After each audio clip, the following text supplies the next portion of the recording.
El apodo Nabulio es una forma italiana de pronunciar el nombre Napoleón. Se cree que este apodo se le dio a Napoleón cuando era niño, debido a su ascendencia italiana. Hay varias teorías sobre el origen de este apodo. Una teoría es que se deriva de la palabra italiana Nabulione, que significa niño grande. Otra teoría es que se deriva de la palabra italiana Nabuli, que significa nube. Esta última teoría se basa en el hecho de que Napoleón era un niño muy delgado y pálido, y que su cabello era de color castaño claro. Sea cual sea el origen del apodo, es una curiosidad interesante sobre la personalidad de Napoleón. Este apodo refleja el hecho de que Napoleón era un hombre cosmopolita, con raíces en Francia, Italia y Córcega. La afirmación de que Napoleón era un niño muy especial es cierta en algunos aspectos. Era un estudiante brillante y tenía un gran talento para las matemáticas. Sin embargo, también tenía algunas dificultades en otras áreas, como la comunicación y las habilidades sociales. Napoleón era un niño muy inteligente y curioso. Aprendió a leer y escribir a una edad temprana y era un estudiante destacado en la escuela. Tenía un gran interés por la historia, la filosofía y las matemáticas. Sin embargo, Napoleón también tenía algunas dificultades en otras áreas. Era un niño muy dominante y tenía problemas para llevarse bien con los demás. Era muy competitivo y siempre quería ganar. También era un niño muy impulsivo y a veces tomaba decisiones sin pensar en las consecuencias. De estas dificultades en la comunicación y las habilidades sociales pueden haber sido un factor que contribuyó a su éxito militar. Napoleón era un líder carismático y un estratega brillante. Sin embargo, también era un dictador despiadado que no dudaba en usar la fuerza para conseguir sus objetivos. Napoleón Bonaparte, desde pequeño, mostró características que lo hacían un candidato ideal para la carrera militar. Era un niño muy inteligente, con un gran talento para las matemáticas y un espíritu competitivo. También era un líder natural, con un carisma que inspiraba a los demás. De estos atributos fueron reconocidos por sus educadores, quienes le sugirieron considerar convertirse en militar al crecer. Napoleón aceptó el reto y, a partir de ese momento, se dedicó a prepararse para una carrera en el ejército. En 1785, Napoleón ingresó a la Academia Militar de Brienne, donde se destacó como un estudiante brillante. En 1789 se graduó de la academia y fue asignado al regimiento de artillería de la Fere. Napoleón rápidamente demostró su talento militar. En 1793 lideró una exitosa campaña contra los austriacos en Italia, lo que le valió el ascenso a general. En 1796 fue nombrado comandante en jefe del ejército de Italia y dirigió una serie de victorias que cambiaron el curso de la guerra en favor de Francia. Napoleón continuó cosechando éxitos militares y en 1799 fue nombrado primer cónsul de Francia. En 1804 se coronó emperador de Francia y comenzó una serie de conquistas que llevaron a Francia a dominar gran parte de Europa. Napoleón fue un líder militar brillante, pero también fue un dictador despiadado. Su ambición y su deseo de poder lo llevaron a una serie de guerras que devastaron Europa. En 1815, Napoleón fue derrotado en la batalla de Waterloo y fue exiliado a la isla de Santa Elena. Allí murió en 1821, a la edad de 51 años. Sí, es cierto que Napoleón Bonaparte sufría de ailurofobia, es decir, de miedo a los gatos. Esta fobia era tan grave que le impedía estar en la misma habitación que un gato. Se cree que la ailurofobia de Napoleón se originó en un incidente de su infancia. Cuando tenía 10 años, un gato lo atacó y lo rasguñó en la cara. Este incidente dejó un trauma profundo en Napoleón, que lo llevó a desarrollar un miedo irracional a los gatos. Napoleón era muy discreto sobre su fobia a los gatos. No le gustaba hablar de ella y evitaba a los gatos en público. Sin embargo, su fobia era bien conocida por sus amigos y familiares. En una ocasión, Napoleón estaba en una reunión con sus ministros cuando un gato entró en la sala. Napoleón se asustó tanto que se puso a gritar y a correr. Sus ministros tuvieron que sacar al gato de la sala para calmarlo. La ailurofobia de Napoleón es una curiosidad interesante sobre su personalidad. Es un ejemplo de cómo incluso un hombre tan poderoso y carismático como Napoleón podía tener debilidades.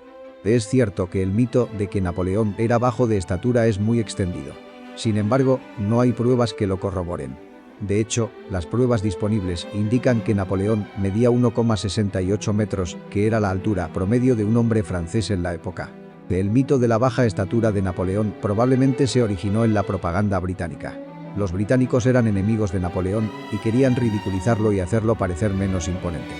La obra de Jacques Louis David, Napoleón cruzando los Alpes, no refuta el mito de la baja estatura de Napoleón. De hecho, la obra puede haber contribuido a propagarlo. En la obra, Napoleón aparece montando un caballo, que es mucho más alto que él. Esto puede dar la impresión de que Napoleón es más bajo de lo que realmente era. Sin embargo, hay que tener en cuenta que la obra de David es una obra de arte y no una fotografía. El artista puede haber exagerado la altura del caballo para crear un efecto dramático. En conclusión, el mito de que Napoleón era bajo de estatura es probablemente falso. No hay pruebas que lo corroboren, y las pruebas disponibles indican que Napoleón medía 1,68 metros, que era la altura promedio de un hombre francés en la época. Napoleón tenía la costumbre de posar siempre acompañado de los más grandes, altos y robustos soldados de sus filas. Quizá también por esto es que ha habido tanta confusión con su verdadera altura. Es cierto que en Francia es ilegal llamar Napoleón a un cerdo. Esta ley se aprobó en 1910 y todavía está vigente en la actualidad. La razón de esta ley es que Napoleón era un dictador despiadado y el gobierno francés no quería que los cerdos, que son un símbolo de la comida y la prosperidad, fueran asociados con él. En la edición francesa de la célebre novela Rebelión en la Granja, de George Orwell, el cerdo Napoleón es llamado César. Esto se debe a la ley que prohíbe llamar Napoleón a un cerdo. Es cierto que Napoleón Bonaparte era un gran aficionado al ajedrez. Era un jugador muy hábil y solía jugar con los mejores jugadores de la época. En 1809, Napoleón jugó una partida contra el Turco, un famoso autómata ajedrecista. El Turco era un mecanismo complejo que podía jugar al ajedrez a un nivel muy alto. Napoleón perdió la partida. Esto fue una gran sorpresa para muchos, ya que Napoleón era considerado uno de los mejores jugadores de ajedrez de la época. Sin embargo, hay que tener en cuenta que el Turco no era un verdadero autómata. En realidad, estaba controlado por un jugador humano que se escondía en su interior. Napoleón Bonaparte cambió el nombre de su esposa, Marie-Josephe Rose Tasker de la Pagerie, a Joséphine de Beauharnais. Napoleón le dio el nombre de Joséphine porque le gustaba más que su nombre de pila. Napoleón y Joséphine se casaron en 1796. En ese momento, Napoleón era un general francés en ascenso y Joséphine era una viuda con 2 hijos. Napoleón era un hombre muy ambicioso y quería que su esposa tuviera un nombre que fuera más fácil de pronunciar y recordar. Napoleón también quería que el nombre de su esposa fuera más aristocrático. El apellido Beauharnais era el apellido de la familia de Joséphine y Napoleón quería que su esposa tuviera un apellido que fuera más acorde con su posición como esposa de un emperador. El cambio de nombre de Joséphine fue un gesto simbólico del control que Napoleón ejercía sobre su esposa. Napoleón quería que Joséphine fuera su imagen pública y quería que su nombre reflejara su estatus como esposa del emperador.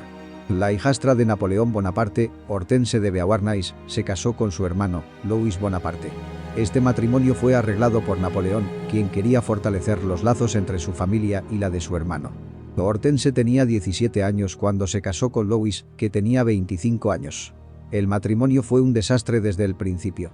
Louis era un hombre mujeriego y violento, y Hortense era una mujer independiente y fuerte. El matrimonio duró solo 4 años y terminó en divorcio. Hortense se casó nuevamente, esta vez con un hombre llamado Charles Louis Bonaparte, que más tarde se convirtió en el rey de Holanda. El matrimonio de Hortense y Louis Bonaparte es una curiosidad interesante sobre la historia de Napoleón Bonaparte. Es un ejemplo de cómo Napoleón estaba dispuesto a manipular a su familia para lograr sus objetivos políticos. Es cierto que Napoleón Bonaparte era un hombre supersticioso. Creía en la suerte y estaba convencido de que ciertos objetos y rituales podían traerle buena suerte. Una de las supersticiones de Napoleón era que su esposa, Joséphine de Beauharnais, le traía buena suerte. Por eso, cada batalla a la que iba, llevaba consigo un pequeño retrato de su esposa colgado. Napoleón también creía en el poder de los números. Por ejemplo, creía que el número 7 era un número de la suerte y solía tomar decisiones importantes el día 7. Además de supersticioso, Napoleón también era un romántico. Estaba profundamente enamorado de Joséphine y creía que ella era el amor de su vida. La creencia de Napoleón de que Joséphine le traía buena suerte es una curiosidad interesante sobre su personalidad. Es un ejemplo de cómo la superstición y el romanticismo se mezclaban en su personalidad. Las últimas palabras de Napoleón Bonaparte. Las pronunció el 5 de mayo de 1821, a los 51 años de edad, mientras agonizaba de cáncer de estómago. Napoleón estaba acompañado por su médico, Dr. François Santomarchi, y por su fiel asistente, Emmanuel de las Cases. Cuando el médico le preguntó si tenía alguna última voluntad, Napoleón respondió: Francia, ejército, líder del ejército, Joséphine. Estas palabras revelan las 3 pasiones más importantes de la vida de Napoleón: su amor por Francia, su compromiso con el ejército y su profundo amor por su esposa, Joséphine.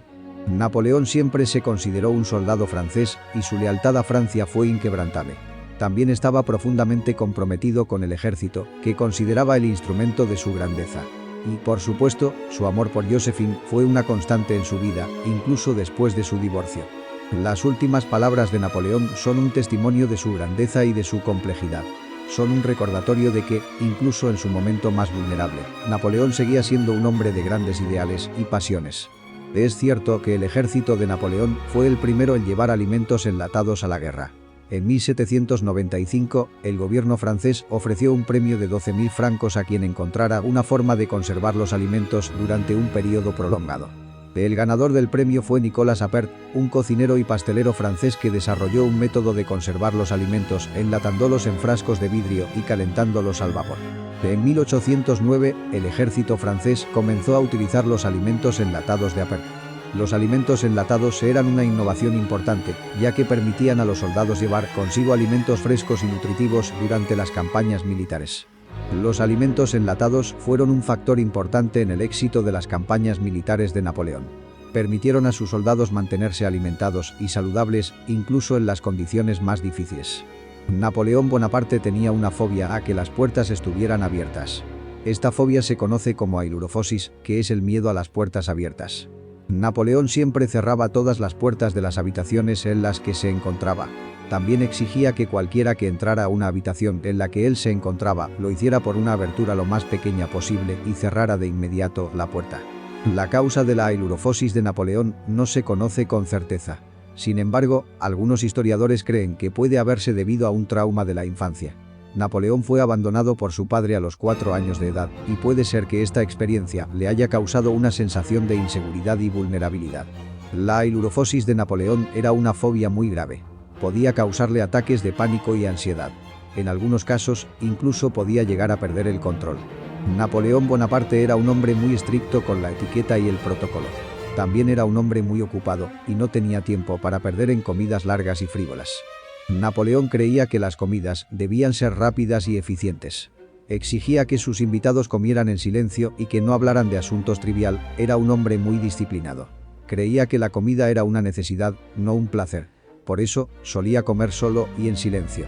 Es cierto que la comida favorita de Napoleón Bonaparte era el pollo al horno con papas y cebolla. Este plato era sencillo y fácil de preparar, lo que lo hacía perfecto para el ocupado estilo de vida de Napoleón. Napoleón también era un hombre de gustos sencillos. No le gustaban las comidas extravagantes o elaboradas. Prefiere los platos tradicionales y caseros. El pollo al horno con papas y cebolla era un plato que Napoleón solía comer en casa. También lo pedía cuando estaba de viaje. Es cierto que Napoleón Bonaparte era un adicto al trabajo. Dormía no más de 4 horas por día y a menudo trabajaba hasta altas horas de la noche. Napoleón era un hombre muy ambicioso y tenía una gran capacidad de trabajo. Estaba obsesionado con el éxito y estaba dispuesto a sacrificar su sueño para alcanzar sus objetivos. Napoleón también era un hombre muy disciplinado. Creía que el éxito se lograba a través del esfuerzo y la dedicación. Por eso, estaba dispuesto a trabajar largas horas para lograr sus objetivos. Es cierto que Napoleón Bonaparte llevaba un pequeño envase con veneno atado a un collar, colgado en su cuello.